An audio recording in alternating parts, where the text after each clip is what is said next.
Hello. Yes. Is that okay? Can you? Yeah. Okay. Can you start recording this now? Are we live? We're live. Great. Okay. Thank you. So that'll be good for revision earlier on, or for later on, I should say. Okay. Look, in 19th century Ireland, Ireland is very much part of the British Empire.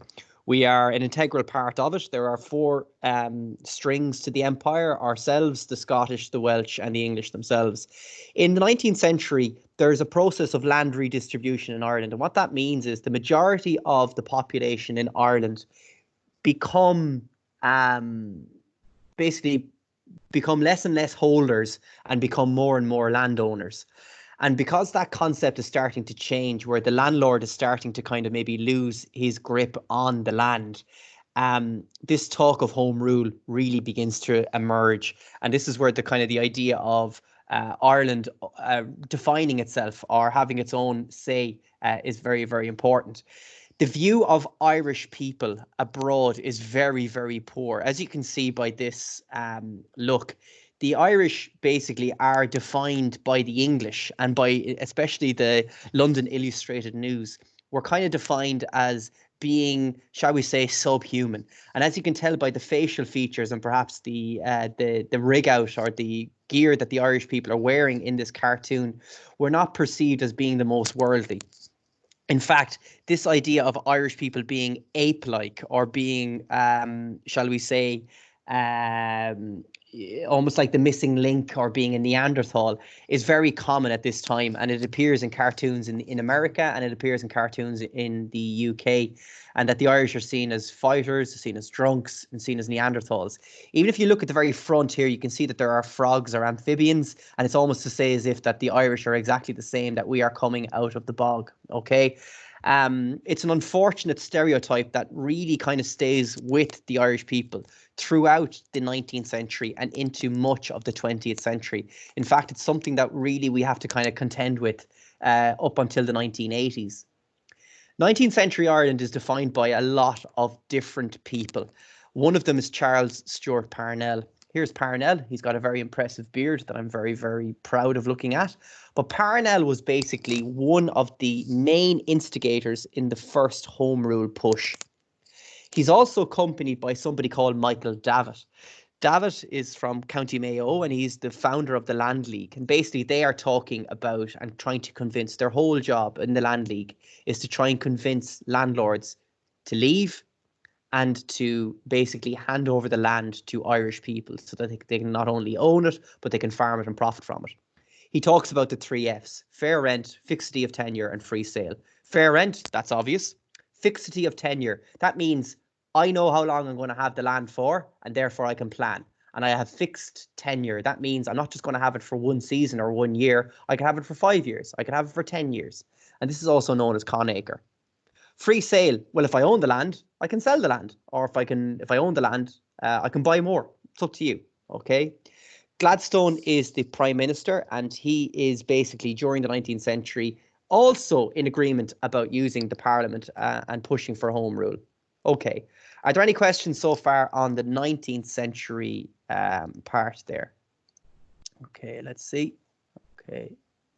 There are no questions, so we'll just drive on. Okay, thank you, Jacob. Good to see you. Yes, Oren, first slide. What's the question? Okay, you have to be fast because first slide, last word. Bog trotters?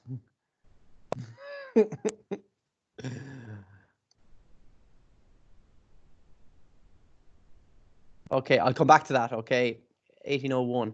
Okay, I'll come back to that. Oren, you have to put in a question. Okay, I'll come back to the question later on. Okay, into the 20th century. Okay, the dawn of the 20th century from 1899 into 1900 is a massive time of hope across the British Empire.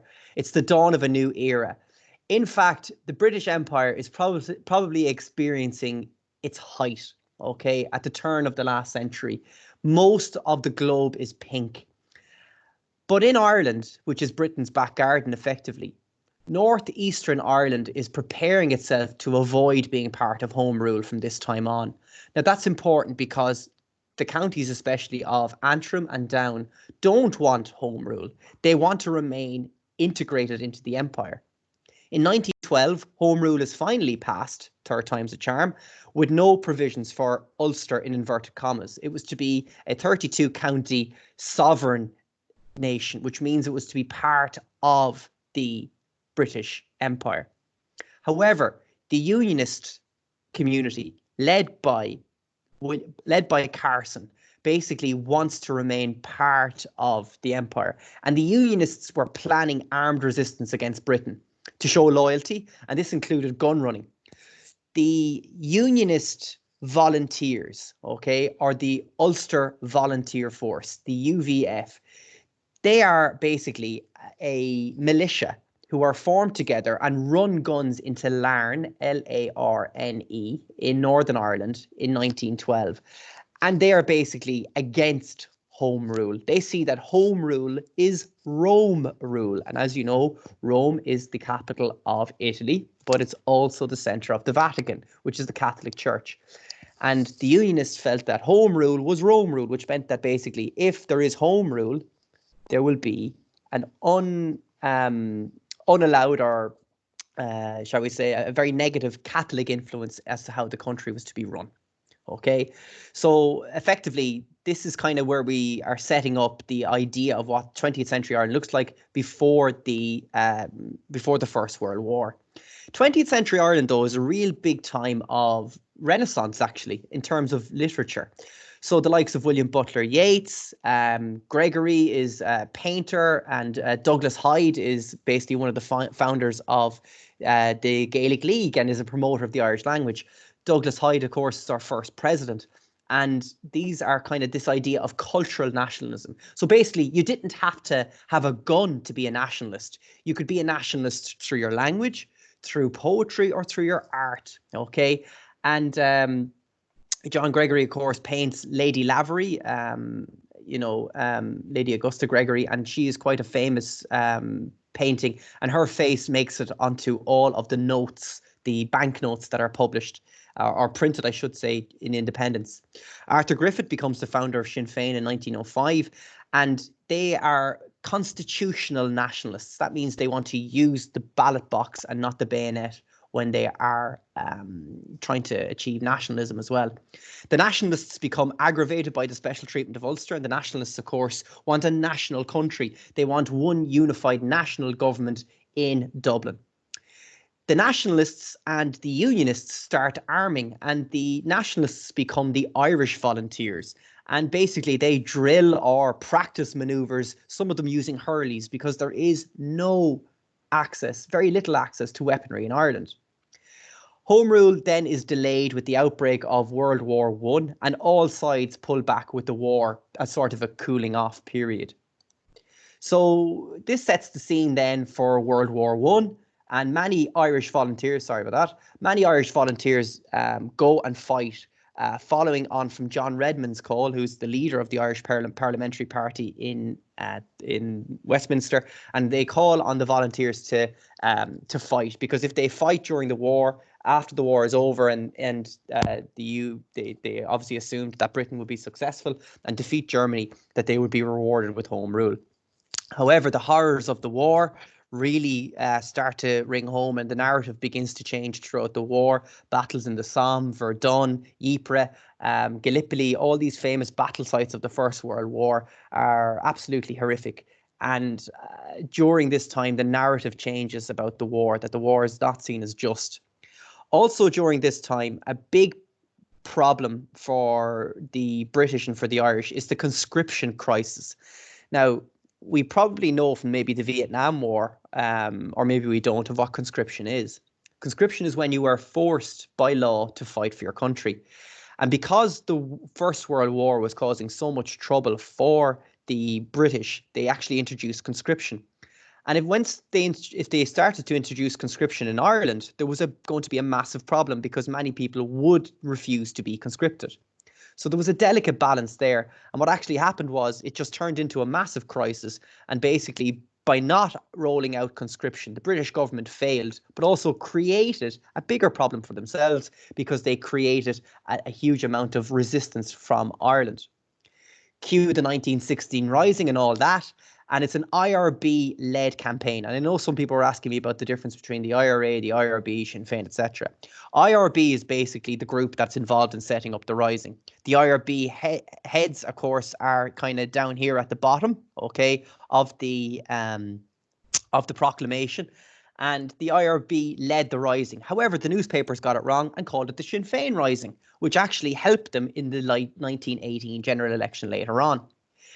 The Republic is declared, and the British response to the Rising is awful. They begin to shut down Dublin. They begin to execute the leaders throughout May, and eventually, following all these executions, there's a turnover. Okay, and the change in the turnover is basically, or the change and the turnover is basically that the Irish people and the people in Britain as well begin to look and question British rule in Ireland as a whole and their response to the crisis. The executions stop, which is very convenient for the likes of Eamon de Valera and Michael Collins, and they are exported or sent to prison in Frongoch in Wales, which I've talked about being the Republican University. World War II is over. It ends in 1918, and the leaders of the Rising, those who are surviving and still there, are of course imprisoned. And there's an election in 1918, and Sinn Féin wins an overwhelming majority, except up in the northeast of Ireland. Don't forget, Ireland is still, in inverted commas, part of the British Empire here. And Sinn Féin wins an overwhelming majority, but many of these people can't take their seats because some of them are on the run, some of them are incarcerated in Britain. Many of them are afraid that they'll be arrested if they go.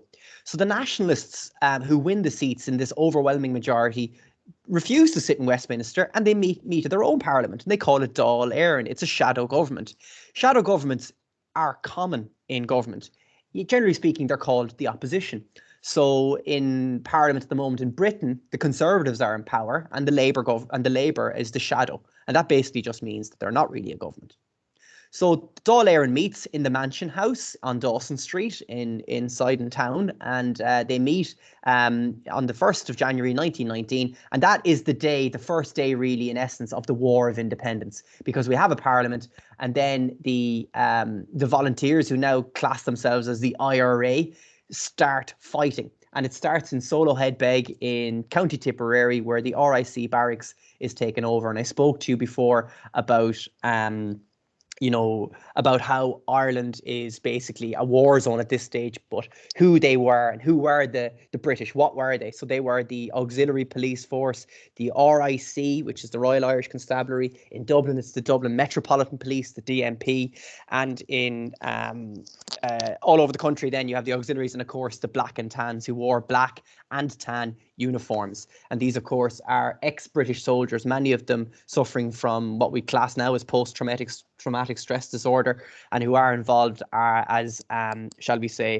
involved in very, very various atrocities all around the country. Okay, so the Anglo-Irish War, or the War of Independence, as it's also known as, was a guerrilla war. It continues for about 2 years, from 1919 to 1920-21. Neither side could win outright, but the Irish had perfected the art of guerrilla warfare. This is the template for nationalist movements all over the world. Michael Collins and his contemporaries during Easter week, they developed the template for urban guerrilla warfare, while during this War of Independence, Collins again and all his irregulars, or the IRA, they developed the template for guerrilla warfare worldwide. This is still used today in places like Colombia, in African nations throughout the 1960s. Basically, it's the template for freedom. The Government of Ireland Act then is brought in 1920, and it's partitioning the island. And I will allow for questions in a couple of minutes, okay, following on from this slide, okay? So the island of Ireland is partitioned between the Free State and Northern Ireland. And this allowed Northern Ireland to opt out of the Irish Free State. So these are the Fat Dad counties: Fermanagh, Antrim, Tyrone, Derry, Antrim, and Down. So Fat Dad, FATDAD. And this started the creation of Northern Ireland as we know it today.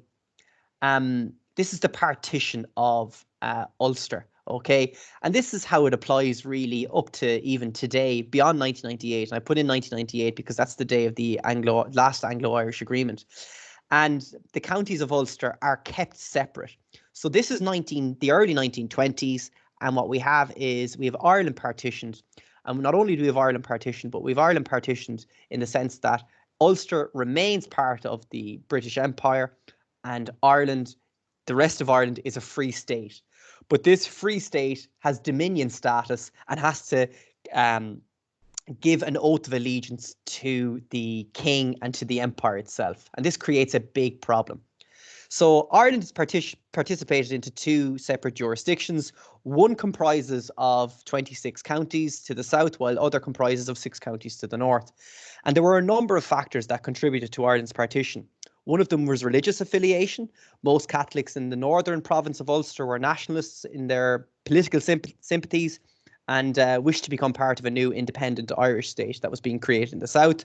Most northern Protestants were unionists and wished to remain part of the United Kingdom, and they were in an overall majority in much of Ulster, especially in the counties of Antrim, Down, and in many parts of Derry.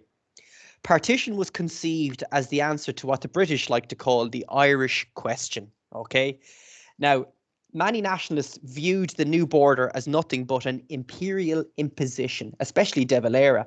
De Valera, who was the founder of the first Fianna Fáil and the first leader of Fianna Fáil, was a party that would dominate Southern Irish politics for more than 40 years. And De Valera believed that the division of Ireland was entirely artificial and it had been fostered by British money and British influence. I'm just going to show you a picture of De Valera really quick. This is De Valera on the left here, and this is Michael Collins on the right. De Valera believed that the division of Ireland was artificial and had been fostered by British money and British influence. Nationalists like De Valera assumed the way to end partition in Ireland was to convince the British of that necessity. And he thought that once the Ulster Unionists realised they couldn't count on Britain's support financially, emotionally, and militarily, they would acquiesce peacefully and agree to the reunification of the country. That was pretty naive of De Valera. Collins, on the other hand, just wanted peace. In reality, partition was not the solution that it imposed. Instead, it was an outcome that had been kind of dictated by the existence of kind of acute political, economic, and religious divisions and the possibility of a full-scale civil war. It dates back to the plantations and the separation of Ulster. One of the civil wars that was fought during this time was in the south. Okay, now partition is agreed upon or stated by the Boundary Commission, and the partition of the island was disliked, but that Ireland couldn't be a republic and it was still linked to the British imperial system. This was a problem. With this conflict between the north and the south, and this idea about disconnecting the south from the north, this creates a civil war. This civil war was fought in the south of the island, and it was what became known as Saor Stát Éireann, or the Irish Free State. This conflict was between those who accepted partition and the Anglo-Irish Treaty signed in 1921, which included the partition, and those who rejected its terms. By the time this civil war ends in 1923, more combatants had been killed in this civil war than in the whole of the preceding War of Independence. It is a massive time of fracture in our history. 8,000 Irish people died during this war, and they were not killed by English or American or French troops, but they were killed by Irish people. It was a bloody and awful civil war. It lasted a year. The Irish government found itself crushing the anti-treaty opposition, which included executing several high-profile fighters opposing the government. Collins himself loses his life during this war. And the government itself, the provisional government itself, which eventually becomes led by a guy called Richard Mulcahy or Dick Mulcahy, basically enacts this. Fewer people may have died in the north than in the south, but in the early 1920s, this civil war also goes to the north. And it's important to know that this is where sectarianism is really deeply seated.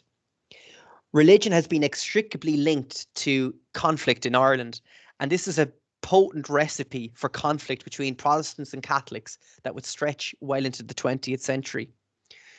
We only see an ease in this violence going into 1998. I'm going to stop here talking about the Civil War, and I want to take some questions now. Okay, so what I'm going to do is I'm going to go back up to the question piece here, which you can see. Okay, and we're going to talk. Okay, all right. So, Matthew, what I mean when I say world, most of the world is pink. When you look at the globe, the British Empire territories were coloured in pink. So Canada, New Zealand, Australia, South Africa, Ireland, parts of Africa like Kenya, Tanzania. No, Tanzania was German, East Africa. Kenya especially. All over the world were like that. Billy, can I go back? Maybe you can just jump in with a question in a second there. Let's see. What is a debacle? Debacle is when two sides are kind of fighting against each other and there's no real beginning, middle, or end to it. You don't really know what happens. Okay, it can sometimes be a failure or a success, actually. Guerrilla warfare is basically, it's very, very difficult to see or to try and defeat your enemy. Yes, somehow the Americans did use a type of guerrilla warfare during the Revolution, but they didn't have automatic weapons.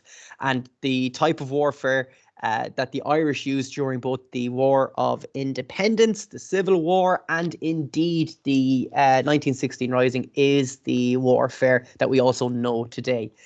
Thank you very much. Why did they use the guerrilla tactic? Because the numbers of Irish troops versus the amount of British forces available were significantly less, and also the access to weaponry and warfare. So it's working with a little to do a lot of damage. Yes, Matthew, Bloody Sunday was during the War of Independence. Yeah, during the War of Independence. It's reprisals against the assassination of 12 British officers during this time. Why did the rest of the Fat Dad counties get put into Northern Ireland when only Antrim and Down resisted? Good question. The Boundary Commission came up with that. The Boundary Commission decided that those were the counties to go in. Basically, those counties had a majority unionist population as well. So it's a stronger unionist population. And it's not done by suffrage, but it's done by counting and estimating and looking at the results of the 1918 general election. Okay, now, would anybody like to ask an oral question because they couldn't be bothered typing it? Okay, now would be a great time to jump in and hear your voices, please, while we're looking at pictures of De Valera and Collins. Go ahead. I have a question. Shoot. Go ahead. Oh, sorry. So, you know the way Donegal is part of Ireland now, was it part of Ireland during the Anglo-Irish Treaty, or? Yeah, so Donegal is a funny one. There's only one road from the Republic into Donegal. If you go through Sligo, basically to get to Donegal, you have to leave the country and go back into the country again. Donegal is like every other county in the south or in the Republic now today.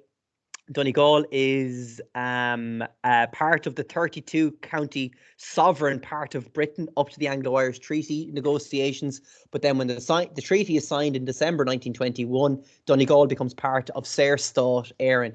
Donegal's got a high proportion of Irish speakers. Therefore, it had a high proportion of nationalists. Therefore, it had a higher proportion of nationalists and unionists. And the Boundary Commission deemed it to be part of the new Irish Free State. Is that okay, Billy? That's perfect, thank you. On the ball. Okay, guys, we'll drive on if there are no more questions. Are there? Okay. Following the Civil War, Ireland changes. This radical country of freedom, ideals, fighting, cultural nationalism, open thought, creating a new currency, creating a new postage system, the art of Gregory, the poetry of William Butler Yeats, all that gets eroded so fast. Ireland becomes an isolated and conservative country. Northern Ireland also changes. It becomes a provincial backwater and a rigged unionist state. Ireland changes from the 1920s, the ideals of the 1920s, and becomes very isolationist throughout the 1930s. I guess many people didn't want to have any of the violence that they had experienced throughout the early 1910s, sorry, the late 1910s and the early 20s, and they wanted to put that away. And the rules, I suppose, of the Catholic Church really come into play in the 1930s. This culminates with the Eucharistic Congress, which is basically like the Olympics of Catholicism. And Ireland hosts the Eucharistic Congress, and it becomes a huge statement of us as a Catholic country. World War II has a massive effect on both Northern Ireland and on the South. World War II affects Ireland, the Republic of Ireland, because we are a free state and we are actually neutral. World War II isn't called World War II in Ireland. It's called the Emergency. And effectively, that's known as the Emergency Powers Act of 1939. That's where the name comes from. My business students, of course, will know things like the Consumer Information Act 2007, the Sale of Goods and Supply of Services Act 1980. These are laws. And when you say about a law in Ireland, you put the name of the law and it's called an act and then the year. And the Emergency Powers Act of 1939 comes up with the term the emergency. I'm very surprised that today that they haven't used the same terminology for the COVID-19 crisis. The emergency powers that they've brought into the Dáil is not being referred to as the emergency by the media. And I'd be very surprised if we don't see it referred to as an emergency in the next week or two, because there are profound parallels between what we're going through right now and the emergency in 1939, 40, 41, 42, 43, 44 and 1945. Northern Ireland is different during the Second World War. Northern Ireland is part of the Empire and it sides with the Allies. Bombardier are a aircraft manufacturer, and they have a factory set up in Belfast, and also Harland and Wolff are tasked with creating and making submarines. Northern Ireland is in full flow during the Second World War. It's boom time. American soldiers arrive, they're spending money in the local economy and falling in love with local girls, and babies are born to American soldiers. There are lots of equipment being created. So the uniforms for the soldiers for all the British Army are made in Northern Ireland. Why? Because Northern Ireland has a rich tradition of growing flax, which is woven into linen, and cotton is grown and woven into cotton, and these are used to produce the uniforms. So Northern Ireland is a hotbed of activity during the emergency. In actual fact, though, both states are bombed during the Second World War, or the emergency in the South. In Dublin, bombs are dropped in Terenure, bombs are dropped on the North Strand, but nowhere near on the scale of the. And the reason they're dropped is because the Nazi Luftwaffe confused Ireland with Liverpool. The reason the North is different because they know Belfast is a key area, and these bombings don't really take place until 41 or 42, when the range of the bombers in the German Luftwaffe can extend, and also with the fall of France, because Germany is simply too far for an overnight raid, that basically by the time France falls and that the technology is developed, these bombings come a little bit later. Each state solidifies itself by creating its own mythology in this time. It's called co-opper-fasted partition. Basically, what that means is we are partitioned and we are stronger alone. And this kind of time, this time of crisis, actually kind of impacts as to how the country is kind of viewing itself, I suppose. The Irish Free State, it declares itself a republic in 1948 and removes itself from the British Commonwealth. This is actually when we joined the UN, really. We're at the UN, but we're not really allowed in until 1955. We're isolated from much of the stuff that happens following the Second World War. So, for example, the creation of NATO, Ireland doesn't join that. And the fact that Ireland was neutral as well prevents us from joining the North Atlantic Treaty Organization. We don't sign any nuclear proliferation treaties, and Ireland really is isolated again. The 1950s is not a nice time to be in Ireland. We're very, very narrow-minded. There is a strong grip on the church, both in terms of the government, education, and the provision of health. And this 1950s is a stagnant time in Irish history. It's a very regrettable time in Irish history. It's completely anathema or different to what you'd see in the United States, for example, happening in the 1950s. The 1950s in Ireland is very much like 19th century Britain. Post-war Northern Ireland becomes more tightly connected with Britain and enjoys the fruits of the welfare state. What that means is a lot of the profit that Britain makes gets distributed to the people of Northern Ireland, and it has unintended consequences. And what that means is, in order to qualify for welfare or to qualify for grants, you had to make certain allowances in your life, and many of these would suit Protestants and not the Catholics. The Unionists rigged the state, and this continued. There was basically equal allocation for some, but not for all. And the expectations of the post-war generation began to increase, and the children that they had. And of course, this is where the boomer generation come in. And I know many of you are dying to say, okay, boomer to me, but you actually don't know what that really means. The baby boom is after the Second World War. So any children that are born, and they're now grown-ups or into their old age actually now, born in 1945, 46, 47, 48, 49 and 50, these are a generation that basically had higher expectations as to how they would live. And this leads to the birth of the 1960s. Now, before I start talking about the 60s, I really want to take some questions. Okay, so...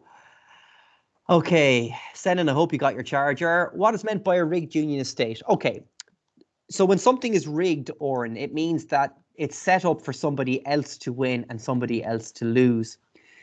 The unionist state was rigged in the rules that they allowed for people to claim benefits. So if you want to claim social welfare, unemployment benefit, children's allowance, basically what happened was they would allow certain things for people who were either supportive of the Unionists or were Catholic. It also meant that if you wanted to apply for a house from the county council or you wished to apply for a job, many times they would ask what religion you were, and if you were a Unionist or you could prove that you were Protestant in some way, shape or form, either by your address or by your religious status, it meant that you would be favoured over a Catholic. Okay. Okay, let's see what Hussein is saying. But didn't Ireland have their freedom when Colin signed the treaty? So why did they want to isolate themselves from the world? Okay, really good question. Yes, there was. Can we just turn off that mic, whoever that is, please? Hussein, we did, in inverted commas, get freedom, and we did become part of our own state, the Irish Free State. But because there was so much violence in this time, a lot of people, I guess, became more Catholic than Republican. And what that meant was that they followed the rules, the strict rules of the Catholic state, and therefore were not open to new ideas from abroad, and were not open to trade from abroad, most importantly. So they kind of closed themselves off to the world. Do you think it would have been beneficial for the Irish economy if they joined the Allies? Yes and no, Oren. Yes, in one reason, because we would have basically been involved in the manufacturing of weaponry. But I'm in another way, it's good that we did remain neutral because we are seen as a friend to all over the world now, especially in terms of our creation of an economy right now. It's a very complicated piece. Yes, there was a baby boom in Ireland, but if you look at Irish population trends throughout the 20th century, the Irish population is dropping throughout all of the 20th century because of mass emigration.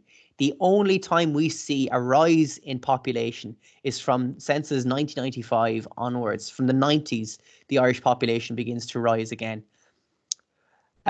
Who is losing and who is winning? Okay, I don't really know, but we'll keep going. And how long did this go on for? Okay, so the population would have dropped and rose again. Okay, if there's anybody with an oral question, I'd be delighted to take it before I start talking about the 1960s. Who wants to jump in and ask a question? Sorry, can I ask a question? Go ahead, ask the question. Don't ask to ask the question. Just ask the question. Was Fianna Fáil the anti-treaty and then Fine Gael the pro-treaty? Absolutely, good question. Yes. So actually, straight away after the treaty, the first two political parties are Clán na Poblachta and Clonn na Talún. That's the name of the two of them, okay? Clonn na Poblachta means the Republican family, and Clonn na Talún means the family of the land, okay?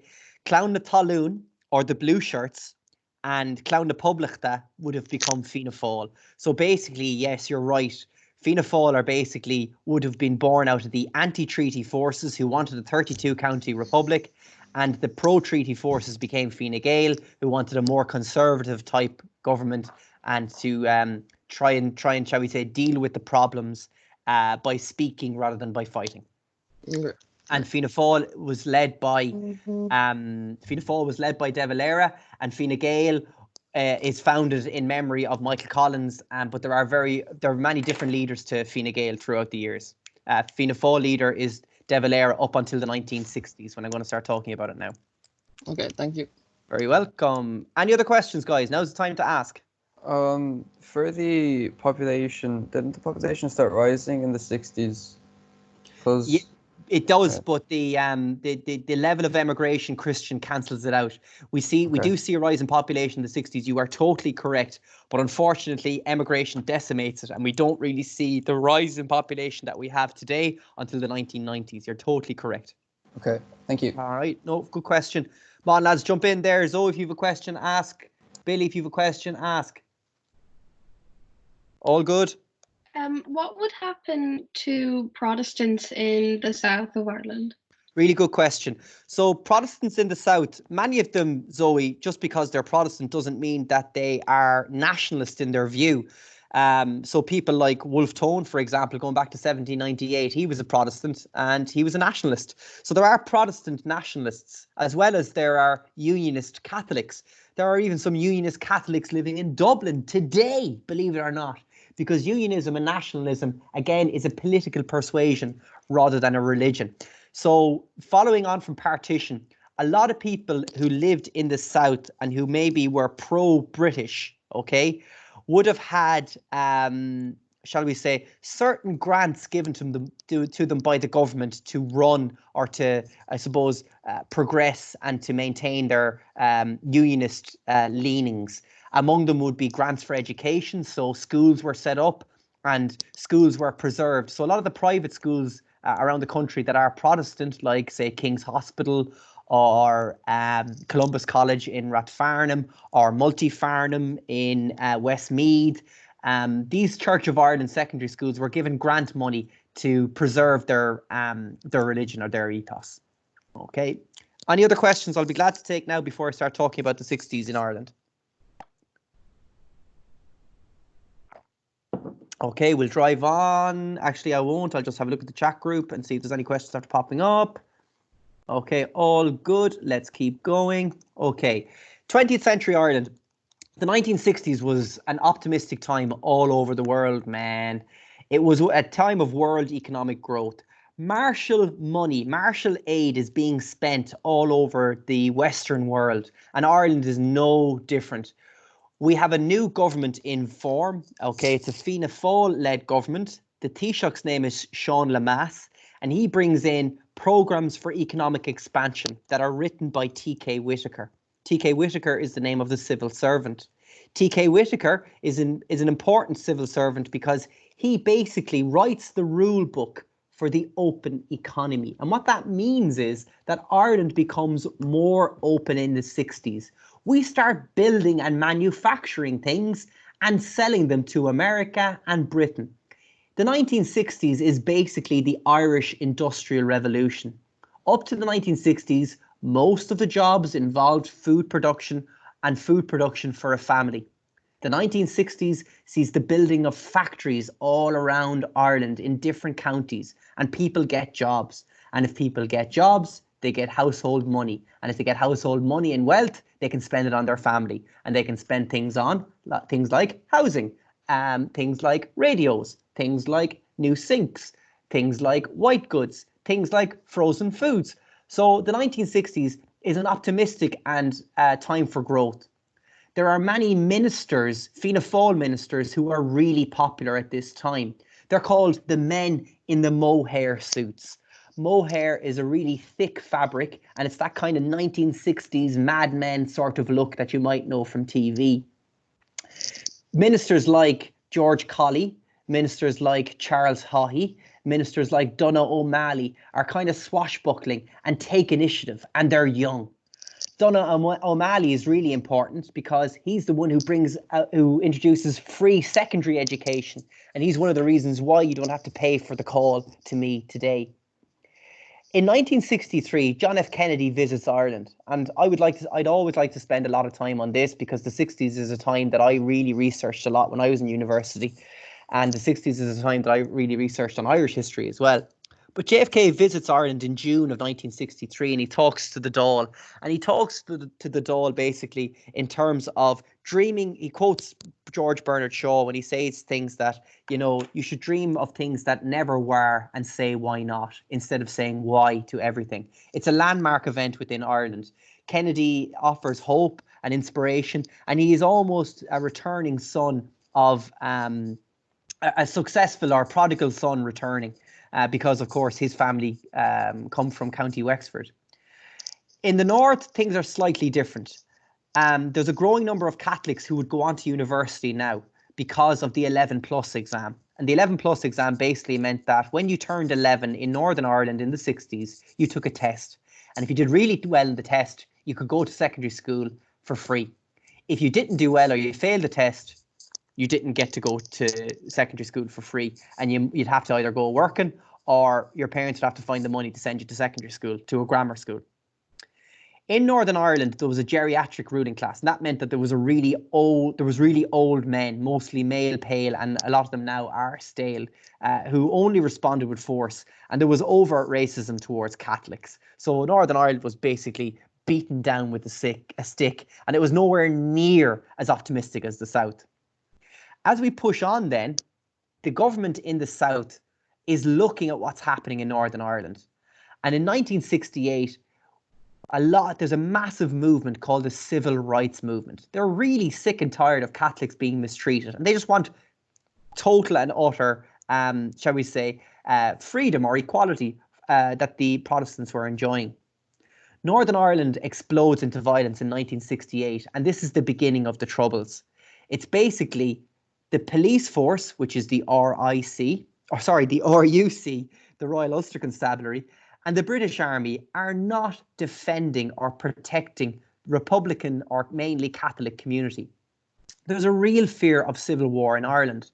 So the British troops arrive in Derry, and they are initially welcomed by Irish nationalists. Irish nationalists go around and they literally put flowers into their rifles and welcome British soldiers. But that relationship soon sours. And if you have Unionists living in one estate and Catholics living in another terrace, this draws the battle lines for places like Derry and for Belfast. Northern Ireland becomes a total police state, and the IRA emerges as a potent force in there. The IRA are filling the void left by the RUC and the British Army, and the IRA become shall we say, the new way of controlling a Republican state in Northern Ireland. Please ask me a question now, because this is something that's totally new to all of you. Jump in, whoever's first. No question. Billy, no question. Christian, no question. Zoe, no question. I have a question. Yeah, go ahead. Can you give me some brief explanation and descriptions about the IRA?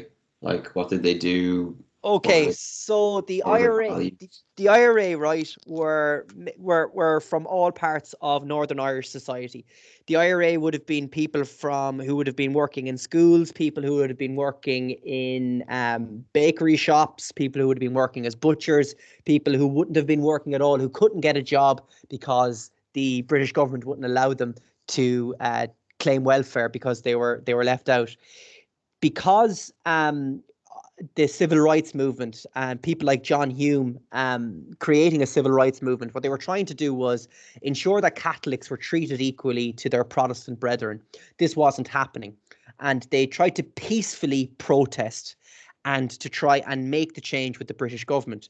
The British government wouldn't change. So the IRA emerges as a group who are dedicated to making a more equal society, but by not doing it by talking, but by doing it by physical force.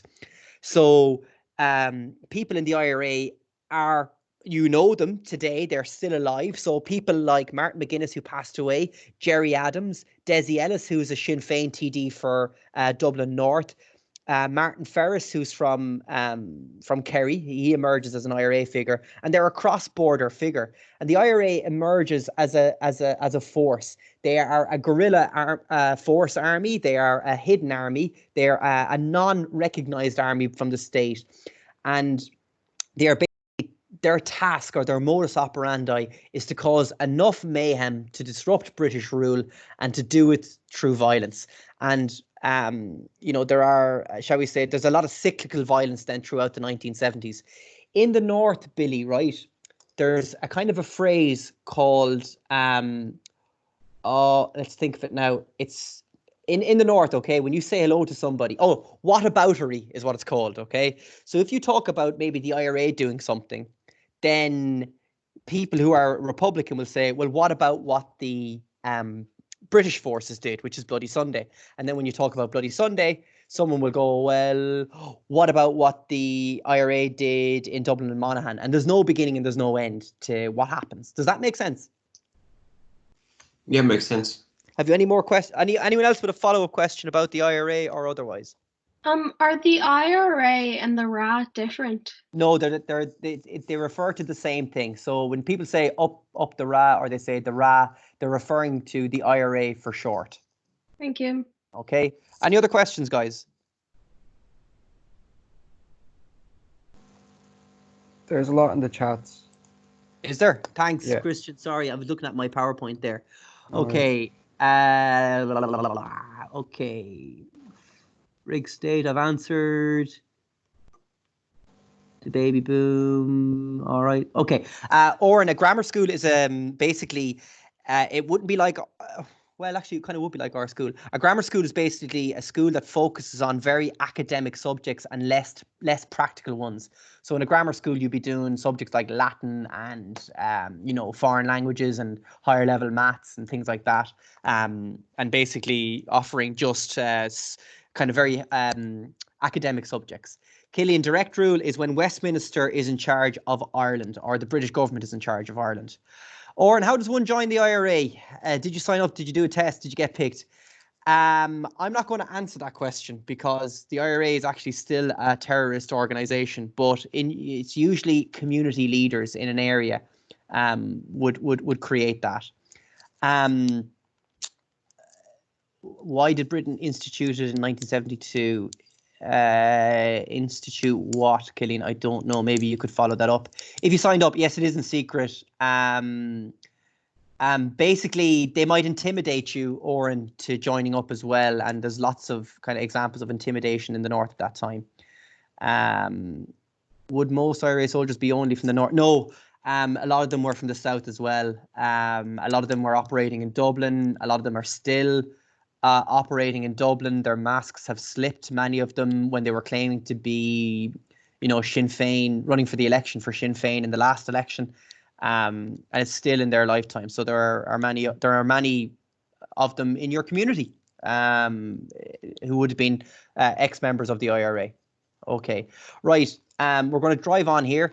Thomas, I've got a question. Yeah, go ahead. Are we going to get on to the second Bloody Sunday? Oh, I'm just talking about it here now. Yeah. So in 1972, there is one on the bog side of Derry. There's a civil march, a civil rights march, and 14 people are murdered, many are injured, and all were civilians protesting peacefully. This is a massive turning point. And in 1972, Britain institutes direct rule. What that means is they remove Stormont and they remove Brian Faulkner and they remove Northern Ireland having its own rule. And this is there until 1998. And what that means is Britain or Westminster calls the shots on what to do.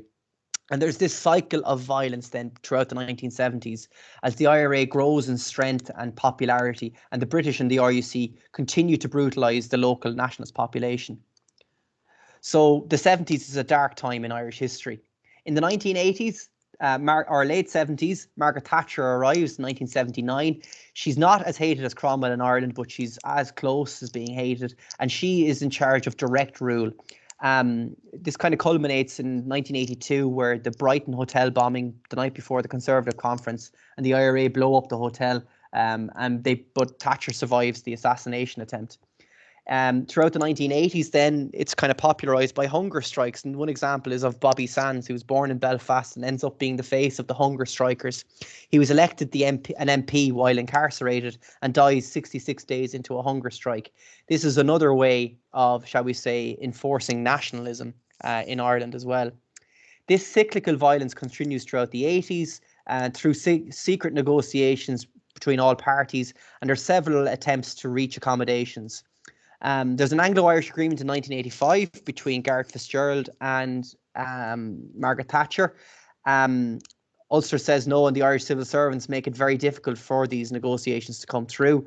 And basically, the Anglo-Irish agreement, unfortunately, or the Sunningdale agreement, is done on paper, but it doesn't really last or hold as much water as it should have.